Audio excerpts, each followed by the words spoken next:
কেন যে আমার সাথে হয় না, কেন যে ওর সাথেই সবসময় হয়, ভগবানই জানে। আর এসব নিতে পারছি না। Good morning everyone, welcome back to the channel রোজরামজা। আজকে কিন্তু আমার একটা বড় আনন্দের দিন। প্রথম যে আমার টার্গেটটা ছিল সেটা কিন্তু আমার ফুলফিল হয়ে গেছে। আমার প্রথম টার্গেট ছিল আমি 20K কমপ্লিট করব। সত্যি আজকে আনন্দের দিন, তার কারণ আমি আজ থেকে প্রায় 1 বছর 2-3 মাস আগের থেকে ভিডিও শুরু করেছিলাম একেবারে সিরিয়াসভাবে। আগেও ভিডিও করতাম, কখনো কখনো একটু ছবি পোস্ট করতাম, কিন্তু সেগুলো এতটা সিরিয়াসভাবে বা এতটা প্রফেশনালি করতাম না, এখন যতটা করি। আর তার 1 থেকে 1.5 বছরের কাছাকাছি যে আমার 20K কমপ্লিট হয়ে যাবে আমি একদমই ভাবতে পারিনি। তোমাদের আশীর্বাদ ছাড়া, তোমাদের সাপোর্ট ছাড়া এটা কোনোভাবেই সম্ভব হতো না। তাই সব থেকে বড় বেশি থ্যাংক ইউ জানাচ্ছি তোমাদেরকে। যদিও থ্যাংক ইউ জানানোটা খুবই নগণ্য একটা জিনিস। তোমরা আমার ভিডিওগুলো এত পছন্দ করো, আমাকে সাপোর্ট করছো। এমন অনেক মানুষ আছে রাস্তায় বেরোলে বলে যে তোমার ভিডিও খুব ভালো লাগে দেখি। আর তার থেকেও বড়ো কথা, আমার বাড়ির প্রত্যেকটা মানুষ আমাকে খুব সাপোর্ট করে এই ব্যাপারে। সারাদিন প্রচুর ব্যস্ততা থাকে, সকালে ঘুম থেকে ওঠার পর থেকে রাত্রি পর্যন্ত দেখতেই পাও কতটা সারাদিন ব্যস্ত থাকি, কিন্তু তার মধ্যেও শরীরে এনার্জি সঞ্চয় করে ভিডিও বানাই শুধুমাত্র তোমাদের জন্য, এই দিনটা দেখবো বলেই। হয়তো এটাও বিশাল কিছু একটা বড় অ্যাচিভ নয় 20K। তোমরা অনেকেই ভাববে 20K তো অনেকেরই ফলোয়ার্স আছে, কিন্তু আমার কাছে এটা অনেক বড়, কেননা প্রথম মাইলস্টোনটা আমি পেরিয়ে গেছি। এরপরে আরও সামনের দিকে যাওয়ার জন্য আরও পরিশ্রম করব। তোমরা যদি সাথে থাকো সেটা তো খুব তাড়াতাড়ি হয়ে যাবে, খুব ভালো মতো সেটা জানি। চেষ্টা করবো আরও ভালো ভালো ভিডিও বানাতে, যদি তোমরা সাথে থাকো। আজকে সকালে ঘুম থেকে উঠেই এতগুলো মনের কথা তোমাদেরকে বললাম। আমি এই দিনটার জন্য অনেক দিন ধরে ওয়েট করেছি, কবে আমার 20K কমপ্লিট হবে আর তোমাদের সাথে শেয়ার করবো, আর তোমাদেরকে একটা বড় সড়ো ধন্যবাদ জানাই। বেশি কথা না বাড়িয়ে দিনটাকে শুরু করি আর দেখতে থাকো আজকের ভিডিওটা। তো সকালের ভিডিওটা ছাদ থেকেই শুরু করেছি। আর ছাদের যা অবস্থা হয়েছে এই কয়েকদিনের ঝড়ে, পুরো একবারে ধুলোতে আর পাতাতে কী যে অবস্থা হয়েছে সেটা তোমাদেরকে আমি একটু শেয়ার করি। চলো দেখাই ছাদটার অবস্থা। তার আগে জামাকাপড়গুলো তুলে নিলাম, একটা পড়েও গেল এই ধুলোর মধ্যে, আবার কাচতে হবে। ছাদটা যখন বানিয়েছিলাম খুব শখ করে, টাইলস পাতা হলো, উপরে টিনের শেড দেওয়া হলো, কিন্তু এটাকে মেনটেন করা খুবই প্রয়োজন। এখন না মেনটেন করে কোনো লাভ নেই। এই যে আজকে ঝাড় দেবো, রাত্রিবেলা ঝড় হবে, আবার সেই সেম সিচুয়েশন হবে। তোমরা শুধু ছাদের অবস্থাটা দেখো, চারিদিকে শুধু পাতা আর পাতা, শুধু পাতা না, পাতার সাথে ধুলো, আর তার সাথে পাখির বাসা তারা নিয়ে আসছে মুখে করে কাঠি, সেগুলো তো আছেই। ছাদটা একটু পরিষ্কার করার দরকার, একটু ঝাড় দেওয়ারও দরকার, কিন্তু এখন প্রত্যেক দিন এই যে চৈত্র মাসটা পড়েছে, কালবৈশাখী হচ্ছে, তাই জন্য এই কন্ডিশনই হবে। এখন কয়েকটা দিন এই নোংরা ছাদ বানিয়ে নিতে হবে, কিচ্ছু করার নেই। আজকে সকালবেলা ছাদে এসেছি, বেশ লাগছে, কিন্তু এখন তো কয়েকদিন ধরে একদম গরম চলে গেছে। চারিদিকটা মেঘলা, ঠান্ডা হাওয়া দিচ্ছে, তার সাথে পাখির ডাক। তোমাদের সাথে কতগুলো কথা শেয়ার করলাম, আর তার সাথে সকালবেলা ছাদে এসে মনটা বেশ ফ্রেশও হয়ে গেল। আমি যখন থেকে ভিডিও শুরু করেছি তারপর থেকে যা যা পারচেস করি মোটামুটি সব কিছু তোমাদের সাথে শেয়ার করি, আর যেগুলো ইউজফুল হয় সেগুলো তো শেয়ার করি। তার মধ্যে একদম অন্যতম হলো ফ্ল্যাক্সিড জেল, যেটা আমি ইউজ করে প্রচণ্ড বড় সড়ো রেজাল্ট পেয়েছি, আর তোমাদেরকেও বলেছি। আবার কিছু অর্ডার করে দিয়েছি পার্পেল থেকে, আর পার্পেল থেকে দেখছি অর্ডার করলে না 1 থেকে ম্যাক্সিমাম 2 দিনের মধ্যে সেটা ডেলিভারি দিয়ে দেয়। পার্পেল থেকে এগুলো আমি অর্ডার করেছি, কী কী অর্ডার করেছি তোমাদেরকে দেখাই, এগুলো তোমরা ইউজ করতে পারো, প্রত্যেকটা জিনিসই খুব ভালো। ফেসেস কানাডার এই স্ট্রোব ক্রিমটা ফাউন্ডেশনের মতো ফ্যাট ফ্যাট করে না, কিন্তু এত সুন্দর একটা গ্লোয়িং স্কিন আমাদের প্রোভাইড করে। আমি তো কোনো অকেশনে গেলেই আগে প্রথমেই এই ফেসেস কানাডার স্ট্রোব ক্রিমটা মুখে লাগাই। তাতে কিন্তু হাইলাইটেরও কাজ করে, ময়শ্চারাইজারেরও কাজ করে, আর ফাউন্ডেশনেরও কাজ করে। একটা ক্রিমে যে 3টে কাজ করে, ক্রিমটা যদি একটু এক্সপেন্সিভও হয় তাও কিনবো, কিন্তু দেখলাম এটা আগের বারের তুলনায় একটু দামটা বাড়িয়ে দিয়েছে। যদিও দামটা বাড়িয়ে দিয়েছে, কিন্তু আমি তাও একটা কিনে নিয়েছি। এগুলো অনেকগুলোই শেড আছে, সেটা তোমরা বুঝে নিয়ে শেডটা কিনতে পারো। কোথাও যদি আমি যাই, প্রত্যেকে হয়তো জিজ্ঞেস করে মুখের মধ্যে এত হাইলাইটার দেওয়ার কী হচ্ছে, কিন্তু আমি হাইলাইটার মোটেই দিই না, আমি এই স্ট্রোব ক্রিমটাই লাগাই। এটাতে কিন্তু মুখটা একদমই খসখসও করে না, ফ্যাট ফ্যাটও করে না, আর তার সাথে মুখটা নরমও থাকে, সেই সাথে চকচকও করে, গ্লো করে, মানে যেটা বলতে চাইছি। ফেসেস কানাডার এই স্ট্রোব ক্রিমটা তোমরা কিনতেই পারো। যখন ছোটো ছিলাম তখন অ্যালোভেরা জেল খুব ইউজ করতাম, আর অ্যালোভেরা জেল আমি লাগালেই মুখের মধ্যে ব্রণ বেরিয়ে যেত। এখনও ব্রণর প্রবলেম আছে, এত বড় হয়ে গেছি, জনক হয়ে গেছে, তার ব্রণর প্রবলেম খুব একটা কমেনি। এখন মাঝে মাঝেই কিছু স্কিন কেয়ার টিপস দেখি ফোনে, সেগুলো দেখে যা বুঝতে পারলাম, অ্যালোভেরা জেলটা আমাদের স্কিনের পক্ষে খুব, এটা একেবারে পিওর অ্যালোভেরা জেল। তোমাকে দেখাই একটু ভালো করে। আমি তোমাদেরকে কখনোই বলবো না যে এই অ্যালোভেরা জেলটা ভালো, এটা ভালো নয়।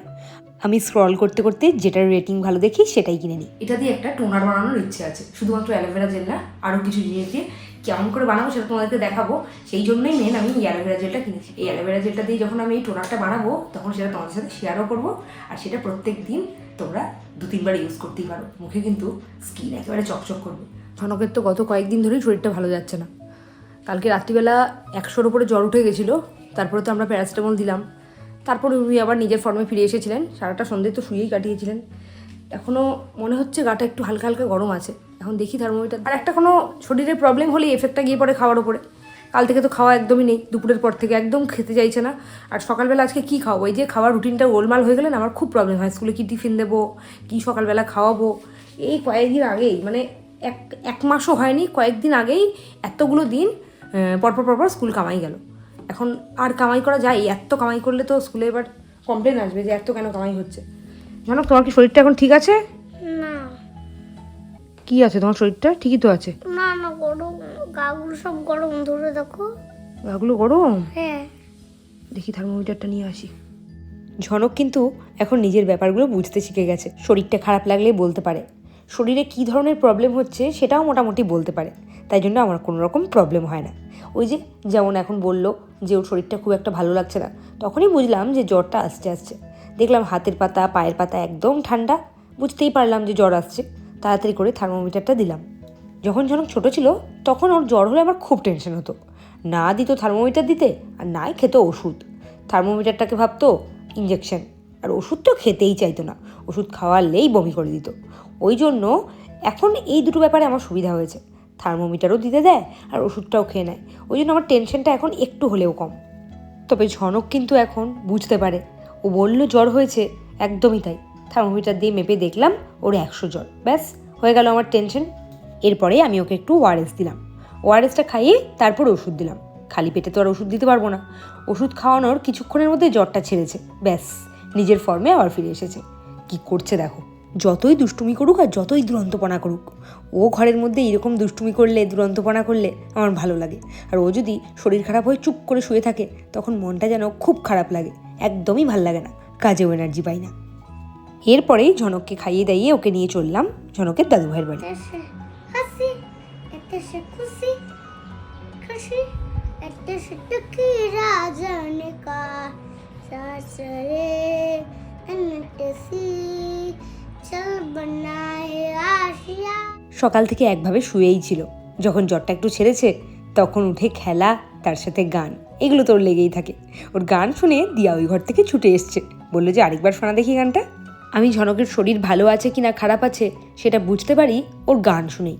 ও যদি সুস্থ থাকে ও সারাদিনই গুনগুন করে কিছু না কিছু গান করতেই থাকে। ওই গানটা করে করে ঘুম পাড়াও। এতে সে খুশি এতে সে খুশি এতে সে টুকি রাজানে কা সাসরে এনটেসি চল বানায়ে আশিয়া গলে গলে কাছে আর হলে হলে জিন্দগি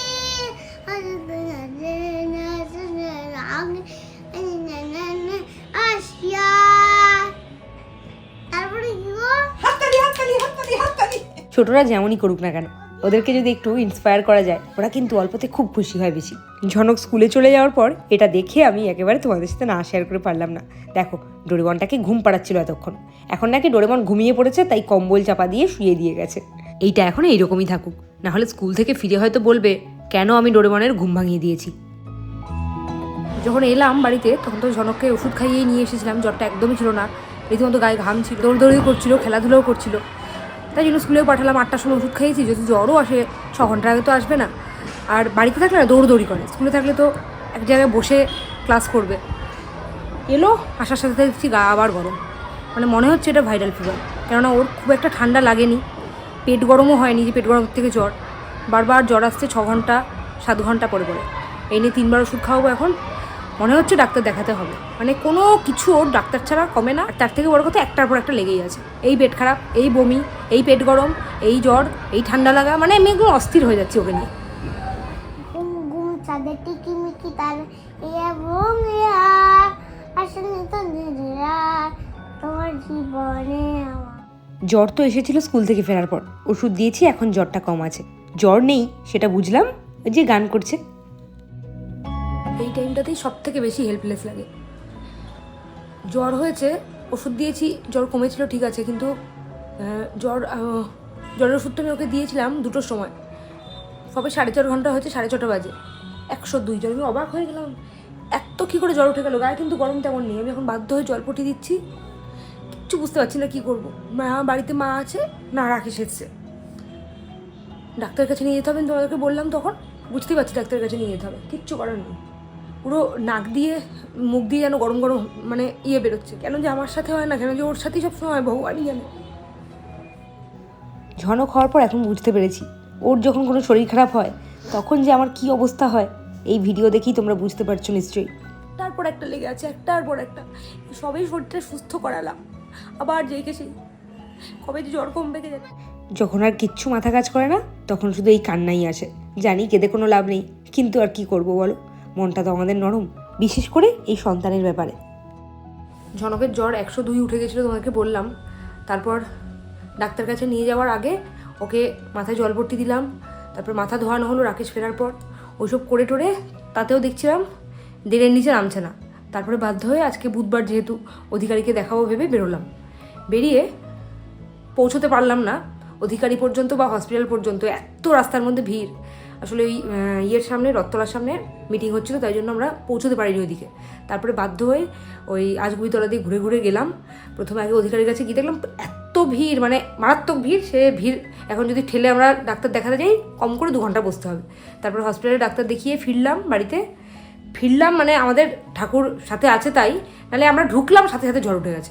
সাথে একেই তো জ্বর, মারাত্মক জ্বর, পুরো রাস্তাটা এরকম শুয়ে এসছে, কীভাবে যে ওকে ধরে নিয়ে এসেছি শুধু আমরা জানি। তারপরে আবার ঢোকার সাথে সাথে জ্বর উঠেছে, আর যদি মানে 5 মিনিট দেরি হতো জ্বরের মধ্যে পড়ে যেতাম আমরা। আর এতটাই জ্বর বেড়ে গেছিলো, যখন দেখছি যে যেতে পারছি না, হসপিটাল পর্যন্ত পৌঁছতে পারছি না, টাইম লাগছে, তখন মাঝখানে দাঁড়িয়ে ওকে আবার জ্বরের ওষুধটাও খাইয়ে দিয়েছি। জ্বরের ওষুধ খাইয়েছি, তাও আধ ঘন্টা হয়ে গেছে, এখনও পর্যন্ত জ্বর নামেনি, এখনও গাটা গরম। একভাবে তো বলেই যাচ্ছে শরীরটা ভালো লাগছে না। মানে এত যদি ভোগে একটা বাচ্চা, তাহলে মানুষের কী করে মানে কাজে মন লাগে। এখনও পর্যন্ত গায়ে জ্বর। বাড়িতে এসে আগে থার্মোমিটার দিলাম, ওকে শুইয়ে দেওয়া হয়েছে, এখন দেখা যাক কতক্ষণে জ্বরটা কমে। আর ডাক্তার দেখালাম, ডাক্তার তো চাইল্ড স্পেশালিস্ট এখন হসপিটালে নেই। উনি বললেন যে কাল সকালের দিকে আছে, আবার সকালে তো আমাদের স্কুলের তারা, অফিসের তারা। যদি দেখি যে কালকেও এরকম মারাত্মক 100-র ওপরে উঠছে, তখন ভালো কোনো ডাক্তার দেখাতেই হবে। ওকে ছাড়া সব কিছু ইনকমপ্লিট। ঝনকের একটু শরীরটা একটু জুতের এসছে, যার জন্য ওনার মন ইচ্ছে করছিল না এগুলো আজকে করতে। এই একদম ইচ্ছে করছিল না এগুলো করতে, কিন্তু দেখলাম না ঠিক আছে। আমি আমার ফ্রেন্ডদেরকে নিমন্ত্রণ করেছি। কিসের জন্য? ওই তো এখানে সেলিব্রেশন হবে বলে ফ্রেন্ডদের কি হবে? সেলিব্রেশন? হ্যাঁ, তাই জন্য আমি সেলিব্রেশনটা কি? এই যে কেক এসেছে বলে। কি হবে কেক এসেছে বলে এখন?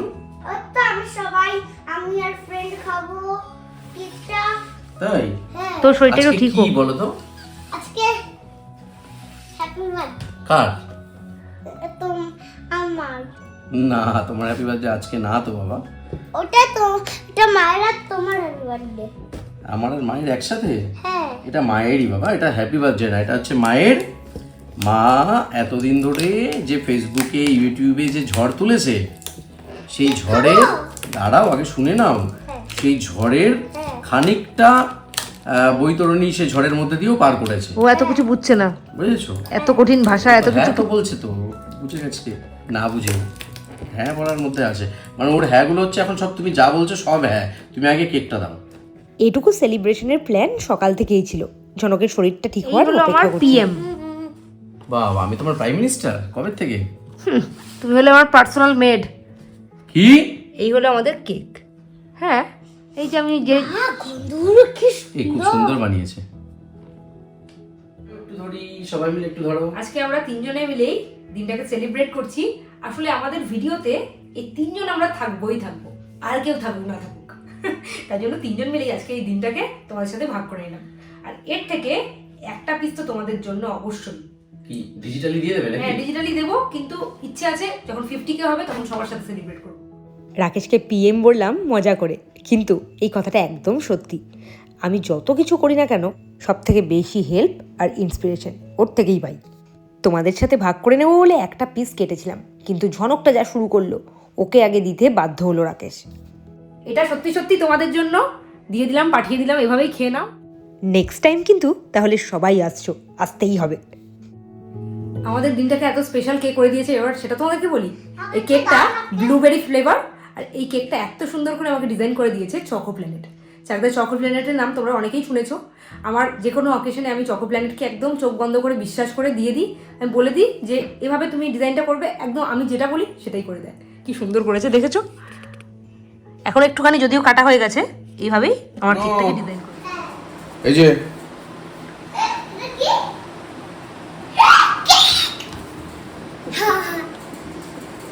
তোমার কেক এত ভালো লাগে?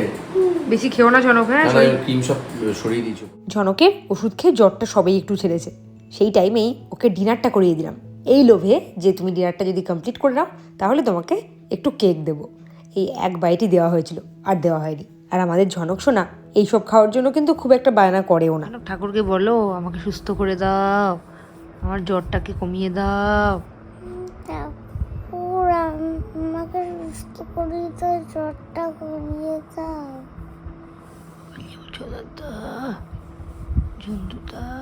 তোমাদের প্রত্যেকের উদ্দেশ্যে এই কথাটা আমি বলছি। বাড়িতে বাচ্চা যত দুরন্ত হোক না কেন, যত দুষ্টুমি করুক না কেন, তাতে আমরা যতই অতিষ্ঠ হয়ে যাই না কেন সারাদিন, কিন্তু ওদের যখন শরীর খারাপ হয় একদম শান্ত হয়ে শুয়ে থাকে, কোনো রকম দুষ্টুমি করে না, সেই সব দুরন্তগিরিগুলো কিন্তু আমরা খুব মিস করি। তখন আমাদের প্রত্যেকের একটা কথাই মনে হয় যে তুই যত ইচ্ছে দুষ্টুমি কর, কিন্তু তুই সুস্থ থাক। তোমরা সবাই শুধু এইটুকুই প্রে করো, ঝনকটা যেন আর না ভোগে। খুব ভুগলো করা একটা দিন। আজকের মতন গুড নাইট, কালকের ব্লগে দেখা হবে। তাতে বাই বাই।